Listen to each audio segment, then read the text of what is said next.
Magical synth adventure!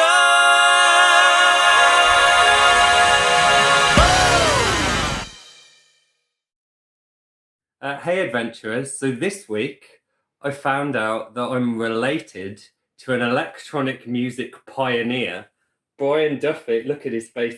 Brian Duffy from the Modified Toy Orchestra. Related? How you doing, Brian? Related. Can you imagine? Wild. I'm the weird uncle now. Yeah, that's it. I mean, both of my uncles are fairly standard guys, so... Right. So I needed a weird one. Yeah, I'm the black stroke pink sheep of the family, so... That's amazing. So we found out through, I'll just check this is recording, still it is.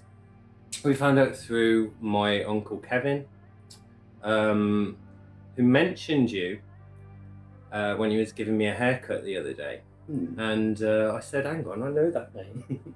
What? I'm related to him? What's going on? And he lives just and you were introduced to me by, I believe, Kevin saying I had a room full of synths. Yeah. Because it's not that common that someone has a room full of synths. Like for about, I imagine, 30, 40 of my friends, I'm the person they know with the room full of synths, the kind of hoarding kind of... Yeah, well, synth nerd is quite rare, I think. And so I tend... I mean, for decades I've bought broken synths and slowly learned how to repair them. Yeah. And then I can't let go of them. So I've got like a room, well, not full, I've got a collection of things that I've rescued from near death, and then I just like playing them and looking at them. So I've often been criticised, like people go into my living room and go, you haven't got room to sit down or to eat, what are you doing? I'm like, well, I don't care. Yeah.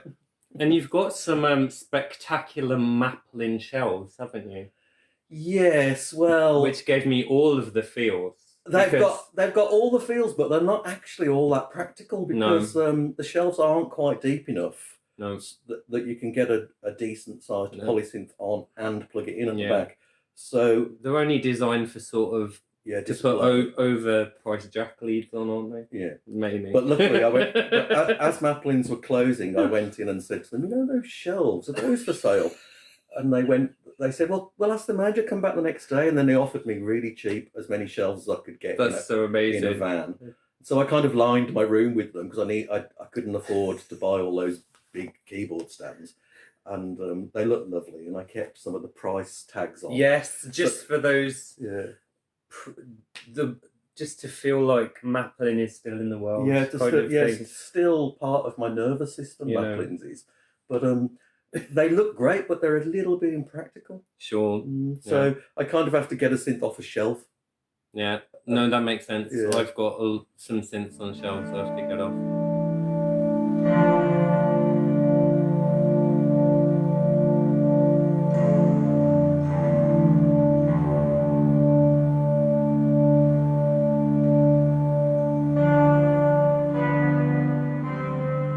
So Brian, favourite synth or instrument?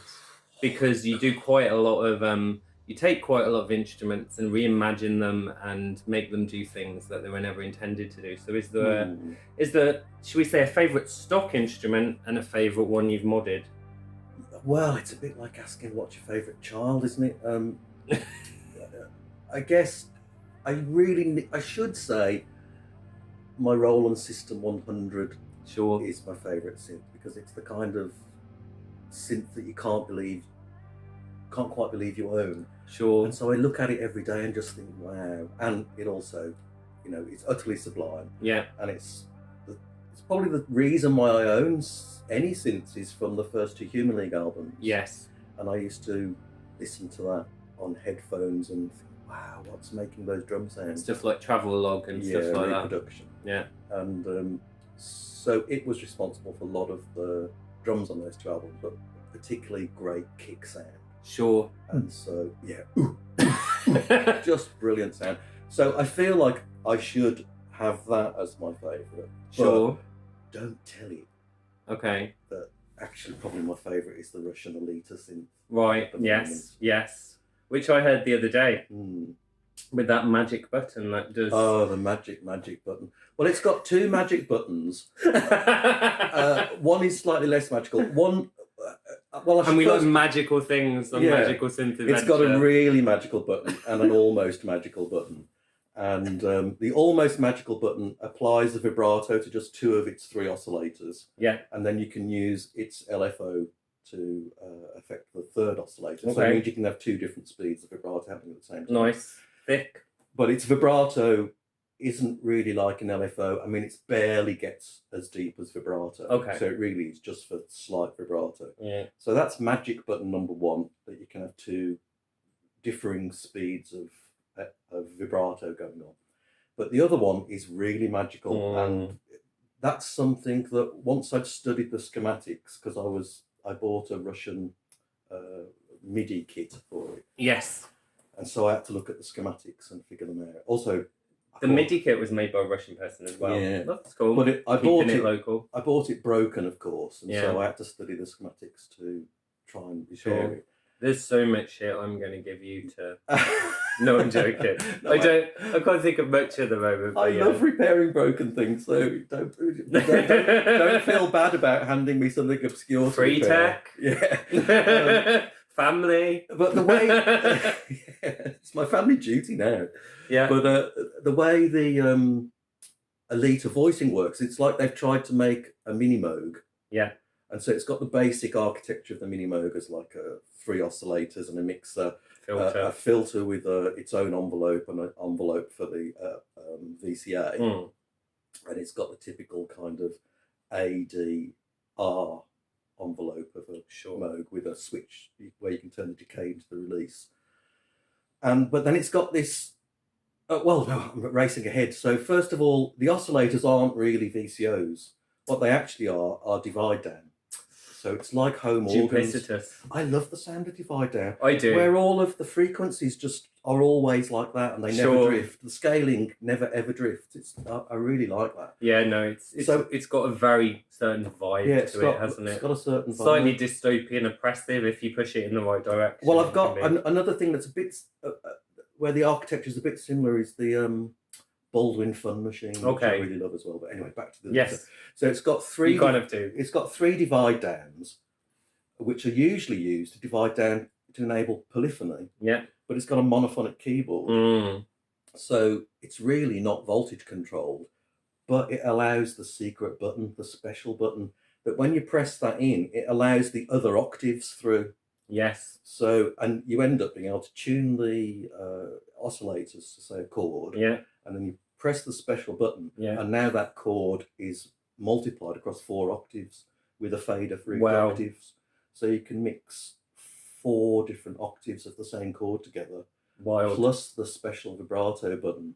And it's basically instant Wendy Carlos chord. Wow, that is incredible. Once that button is pressed, it's hard to unpress. I can imagine you wouldn't want to go back to life before. No, it's an impressive button press. That's amazing. Favourite instrument I've modded? Oh, I've been so many, that's quite tricky. It's probably either a newly modified Casio SK1 that's been expanded to solve all the problems that of the universe. It's quite problematic using an SK1 live because it's got an auto off function. It distorts if you turn it up more than 50%. Sure. So you can't use the sampler. It's a piece of crap toy, isn't it? Basically, yeah. But it's beautifully creative. Yeah, but it's built as a piece of crap. Yeah. Well, the thing about a crap sampler is the instantaneousness of it makes it very definitely quick to throw ideas. I agree. So we've modified one of those where it can switch across 7 octaves. Wow. The output is in stereo with completely clean outputs and a whole new set of amps built for the outputs. It's got 6 slot memory sample, a 7 wave LFO, illuminating modification buttons. It's what the SK1 should have been. Yeah, it is. I think you should tell the SK1 Casio. Pro. Yeah, that's how we like to think about it. I love it. So it can sustain, it can keep memory, it can not distort, it can come out in glossy, clean stereo, it can move across different octaves, and we've got a kind of, we've replaced its tiny little volume fader with a a large fader that allows you to go to the top without distortion, and a fader for pitch bend. Oh, bro. I think that's about it, really. So we're kind of getting into your work here, your sort of main musical work, aren't we, with your project? So, yeah. So do you want to tell us a little bit about what you've been up to all these years with your project? Which is called? It's called the Modified Toy Orchestra, I guess. Yes, it's the Modified Toy Orchestra project, and which is like what it says on the tin, really. It's a bunch of grown men playing toys, modified toys live, but of course that informs how you write with them. Sure. How you approach composing is very much informed by the limitations of the instrument. Yes. Creative limitations. Yeah. Again. So, like, there's a piece we do that's this toy that Tandy's used to sell, and it's called the Tandy's Arcade 12. Wow. And it's kind of like a Simon Says game, and it's got little glowing light up buttons. And one of the games it allowed was to make a note with each of those keys. Okay, handy. And you could program a loop, and then it would repeat the loop. And so one piece we do is 5 of those where you program the same loop into each one. Yeah. And the modifications allow it to be across lots of different octaves. Sure. And then it's like a phase game about how they play out across each nice. As they all change. And when you change the pitch, does it change the timing as well? So an octave is exactly half the tempo. That's brilliant. So you can play with these relationships, forming these new harmonies and patterns with it. So that's incredible. That's a lot of fun. Yeah. That one, we enjoy that one. It's the kind of thing you can set off and stand back and listen to. Sure. Which is nice. It does its own thing. But the new album has got a whole different approach. Which is called, sure you tell them. It's called Silverberg. Silverberg. Which is the name of the what's rumoured to be the Viking Sunstone, which is thought to be the first stellar navigation aid. So the album is about a journey from there, the first stellar navigation aid, through mankind escaping the planet and then out into the infinite void. Wow. Well, eventually transcending that into the higher dimensional bulk. Okay. Wow. Yeah. That's high concept stuff. Well, it's for fans of M theory and all the various versions of string theory might understand the bulk. You love string theory. I love string theory. You love Silverberg. Yeah. Amazing. So people can find you on Facebook, can't they? Yeah. Modified Toy Orchestra. Yeah. Bandcamp. Yeah. I think there's our own website as well. So this album had a very different approach to the others. All the other albums are very much informed by, like, say, you know the lineup of what's going to be live and exactly how many instruments there are, and you're trying to write a piece of music, and you imagine, well, this chord would be nice, but that chord's not available, and everybody's hands are taken up doing things. Sure. So you've got to think, who's got a free hand, and what could it be on? And has that got something that could fit there? Yeah. So it becomes much more like collage than composition, and then you're trying to find a piece of music through that process. A bunch of compromises, really, with what you've got, I guess. Yeah, well, it's interesting being led by what you've got rather than by what you want. But this album, we've got we've got a specific idea about how we wanted chords to be, and we've got a specific idea of what instruments we're going to use. We're going to reduce it right down to Casio only. Okay. Because there was this thing we'd never explored, which was the auto accompaniment. Yes. So it's like a bum chicky chicky bum chicky chicky kind of affair in the SK1 auto accompaniment. But we found out when we modified that, it did this unusual thing which it put out rhythmic low frequency pulses accompanied by very high frequency pulses. Yes. So it's like heartbeat and tinnitus. And that sounds wild. Yeah, we thought, well, that's interesting. Let's have that as like the frame. Yeah. And let's try and put something in the middle. When I listen again, I'll see if I can spot that. You will on some of the tracks for sure.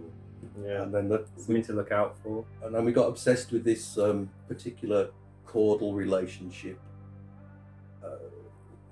The minor second, this place where you're not sure whether it's happy or sad. Yes. And you can kind of, when you don't know, you can kind of project yourself into this emotional gap in a way. So the whole album, that relationship is in every track. Yes. It's either right up front in the chords or it's in the background. Oh, so yeah, brilliant. Really underneath it all, but don't tell anybody. It was about this. I was talking to a friend whose intellect I admired, and she said I was trying to explain what a lot of thing about a toy orchestra was about. You're kind of making something happen that you don't fully understand, and then you're trying to drag it out of the darkness and make some music around it. Okay. And she said, "Oh, it's like Kant's notion of the sublime." And I was like, "Oh, what's that?" And Kant had defined the sublime as the terrifying otherness without which there can be no art. Oh, wow. Wonderful.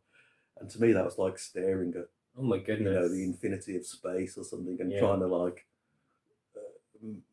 find that mood in music. So it's about that. Really, it's about that. That's absolutely incredible. I'll be pondering that for hours. Yeah, right. Well, thank you for coming on, Brian. My pleasure. And go and check out Modified Toy Orchestra, YouTube, Bandcamp, Facebook, all the usual places. See you soon. Bye. Bye.